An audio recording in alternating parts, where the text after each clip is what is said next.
तो वहीं US deal के बाद अब भारत मित्र देशों के साथ लगातार आर्थिक सहयोग बढ़ाता जा रहा है, तो और कई देशों और संगठनों के साथ व्यापार समझौते की ओर भी आगे बढ़ रहा है।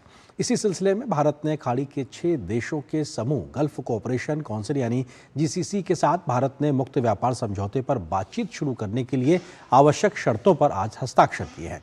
इस समूह में सऊदी अरब, यूएई, कतर, कुवैत, ओमान और बहरीन शामिल हैं।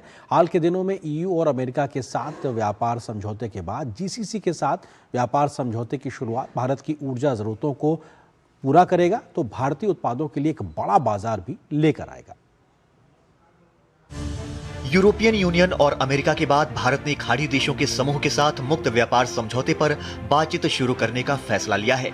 खाड़ी के 6 देशों के समूह गल्फ कोऑपरेशन काउंसिल के साथ भारत ने मुक्त व्यापार समझौते पर बातचीत शुरू करने के लिए आवश्यक शर्तों पर आज हस्ताक्षर किए।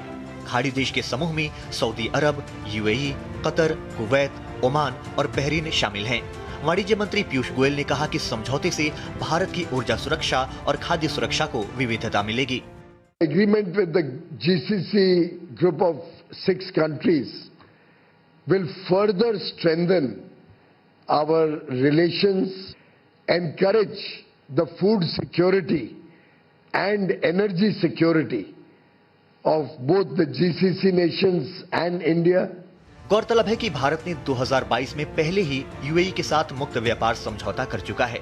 इसके अलावा दिसंबर 2025 में भारत ने ओमान के साथ भी समग्र आर्थिक सहयोग समझौते पर हस्ताक्षर कर लिए हैं। 2006 से 2008 के बीच भारत और जीसीसी के बीच 2 दौर की वार्ता हो चुकी है, लेकिन तीसरे दौर की वार्ता शुरू नहीं हो पाई क्योंकि जीसीसी ने किसी भी देश या आर्थिक क्षेत्र के साथ समझौते पर आगे बढ़ना उचित नहीं समझा। खाड़ी देशों के मुख्य वार्ताकार ने भी भारत के साथ एफडीए पर आगे बढ़ने में खुशी जताई है।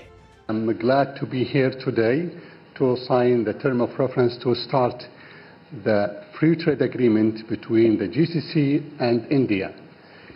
You know that GCC and India used to trade before thousands of years freely, so that's what we would like now to enable us to do it, hopefully.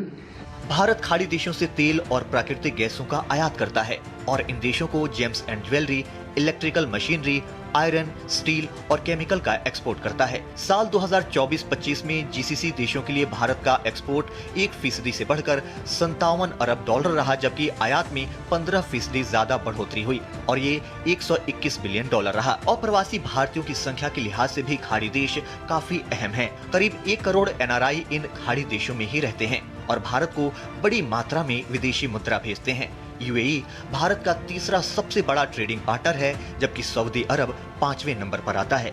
Ajay Mishra के साथ bureau report, DD news, Delhi.